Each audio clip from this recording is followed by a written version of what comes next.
What's going on, Dolphin fans? It's Mitchell Renz here from Chat Sports, and coming up here on today's show, I'm going to be breaking down the Dolphins free agency tracker so far. Miami still go out and might make a few extra moves, but at this current moment, we're going to be breaking them all down. So the first move that the Dolphins did is they franchise tagged Mike Gesicki, which I'm going to sit up here, I'm going to pat myself on the back here a little bit and say, I told you so. We knew this one was going to happen. Looks like Gesicki's having a lot of fun at the beach. The first move that ended up going down, and technically it happened right before the tampering period, the Dolphins went ahead and they re-signed Emmanuel Obgah to the figures that you see below. 4 years, $65 million, $32 million deal. I know some Dolphin fans thought, okay, this is a little bit too much money. When you look at over the past 2 seasons, back-to-back years, 40 tackles, back-to-back seasons, 9 sacks, 12 pass breakups last season, just getting those big old paws on the football. I think this move made a lot of sense for Miami. Now, to make sure you guys never miss out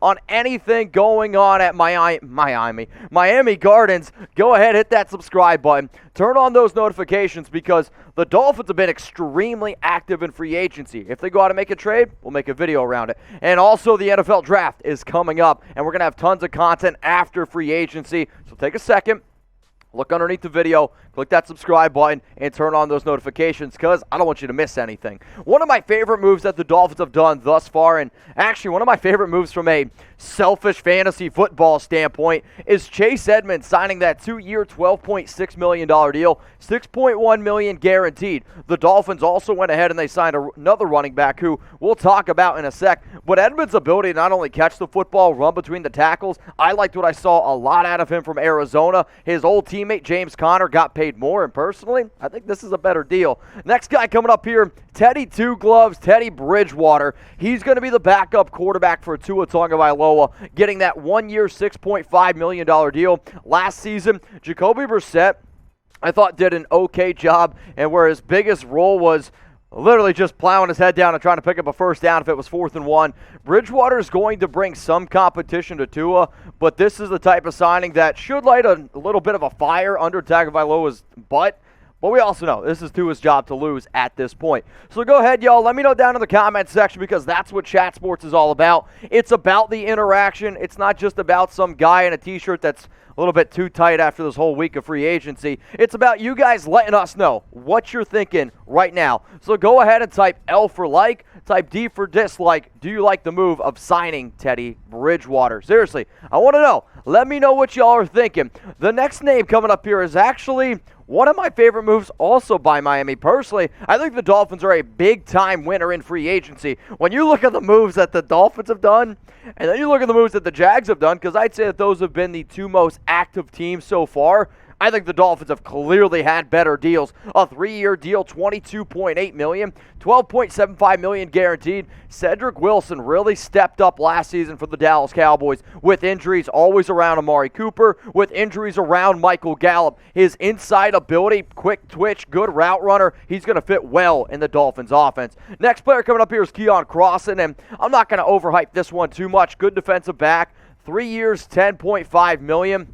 He's more of a special teamer, I would say, and if you need to just throw him in for a little bit of extra depth in Josh Boyer's defense, that's why this deal ended up going down. I saw some Dolphin fans that they liked the fact that they kept Duke Riley. I know a lot of y'all are also not very pleased by it. I think this is just a smart move, trying to keep somebody who can help out in a few different areas on the defensive side of the football. It was a 1-year, $3 million deal.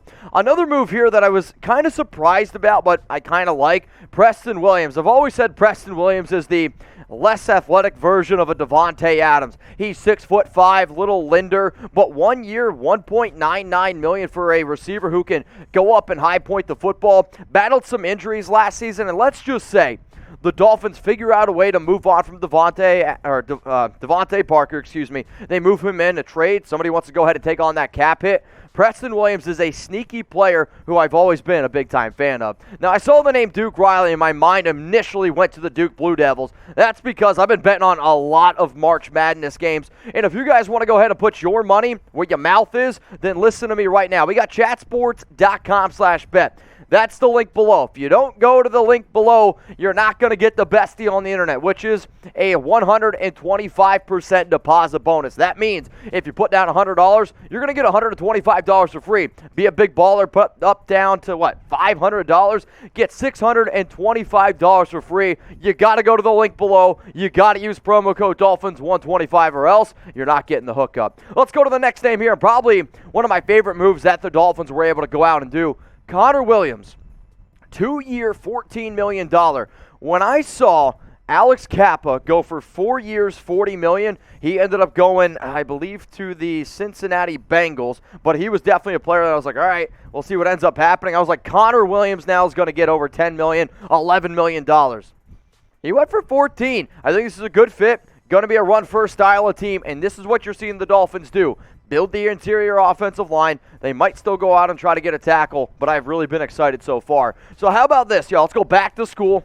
It's been a while for me. Graduated in 2011. Let me know when you guys graduated. How important was the signing of Connor Williams? I want you to rate it from a scale from 1 to 10. 1 being, didn't like it at all. Makes absolutely no sense. 10, you think it's a slam dunk. For this football team, for the price, for the short years, I'm going to go ahead and give it a 9 grade. Really, really personally liked it. Let's go to Elandon Roberts now, signing with the Miami Dolphins on that 1-year, $3.25 million deal. The Dolphins had a lot of money to spend. They really did. And another player that I was actually happy that they were able to bring back was Sam Aguavin, who Aguavin's always been one of these hard workers. He's a pretty solid special teams player. Really, really good story around him. If you ever get a chance to look it up in case, I don't know, you want other Miami Dolphins YouTube videos. It's a really inspiring one. More of a depth player, and I'm happy for him. 1 year, $2 million, $800,000 guaranteed. Let's go to Sheldrick, and I'm not drinking today, Redwine, re-signing with the Dolphins on that 1-year deal. We don't have the full contract details out yet.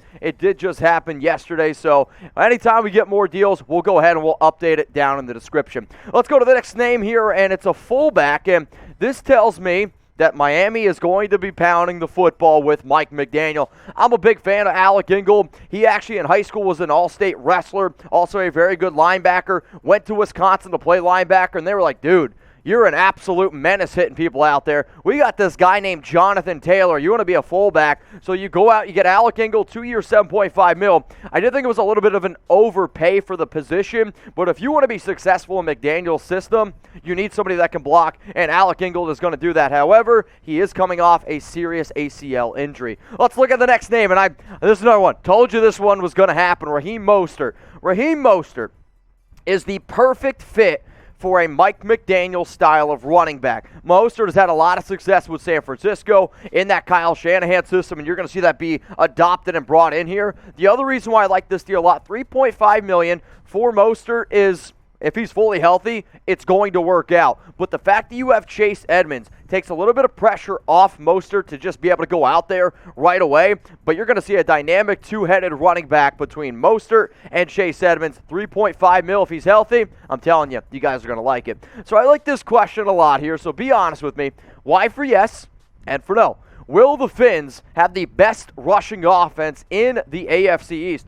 You have the Buffalo Bills, and if you want to throw in Josh Allen and all his ability to run, because I think that goes a part of it, if you just want to consider the running backs, I'm going to get ballsy here, and I'm going to say yes. There's nothing really that New England has done from a running standpoint that inspires me all that much. Plus, they lost their fullback, Jacob Johnson, and the fact that I know McDaniel's going to try to pound the rock is why I'm going to go ahead and type my Y for yes. Let's go to the next name here. It is Trent Sherfield, and this is the final name, and this is just another McDaniel reunion type of player. He's an okay receiver. It's going to be a little bit more of depth, but I am curious to know why McDaniel made this move. We don't have the contract details out. I do know it's a 1-year deal, and as soon as we can update it, we'll update it down in the comments and in the description of today's video. So let's go through them one more time here. Emmanuel Obgah, love this move a lot. Chase Edmonds is my favorite move thus far, and then Cedrick Wilson, two just absolute slam dunks. Keon Crossan, Teddy Bridgewater, Duke Riley,